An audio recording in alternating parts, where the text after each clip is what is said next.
The legal topic I have chosen to talk about today is corporal punishment. The reason I have chosen this topic is because my school district does include corporal punishment as a reinforcement of student behavior. First of all, I want to talk about what corporal punishment really is. The research I have found says that corporal punishment is any type of physical punishment inflicted on a student by another adult.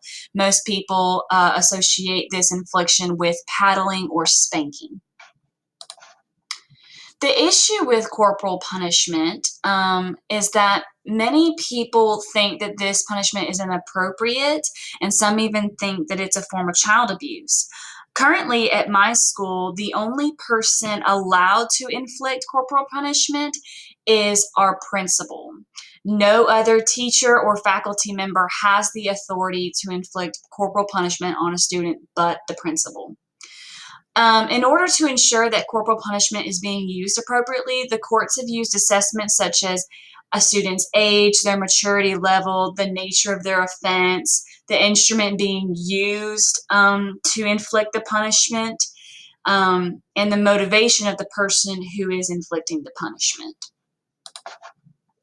This issue is a concern to many people because parents and students believe that corporal punishment violates their substantive due process rights. Since corporal punishment implicates students' constitutionally protected liberty interests, the court has emphasized that state remedies are available, such as assault and battery suits, if students are excessively punished by school personnel.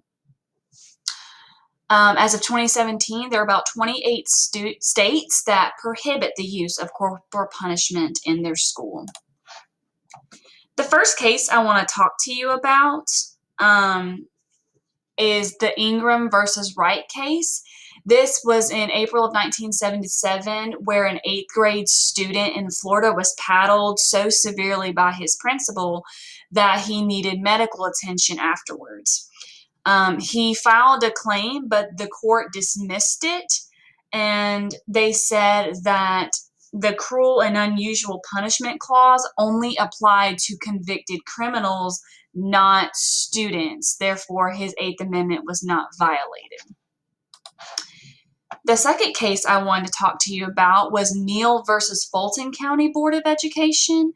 In this case, a freshman high school student was in a fight at football practice with another student, and the coach who was nearby, instead of stopping the fight, he grabbed a metal weight and hit the freshman student in his left eye.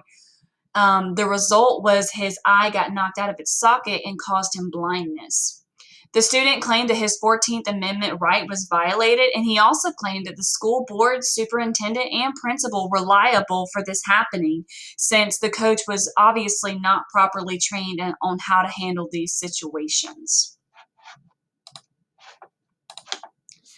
Some interesting facts that I found about corporal punishment is that it's not been found unconstitutional. However, it can be prohibited according to states and their local districts.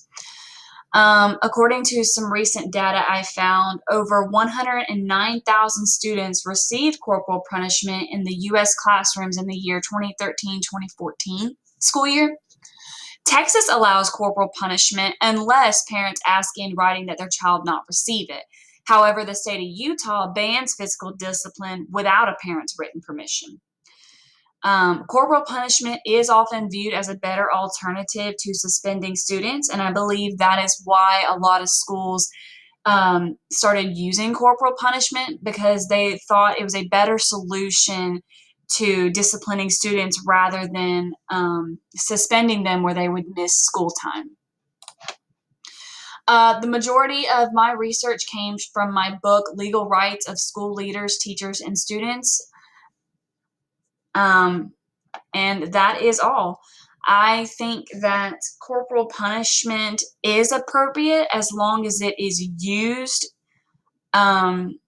adequately and does not violate students' 8th and 14th Amendment rights.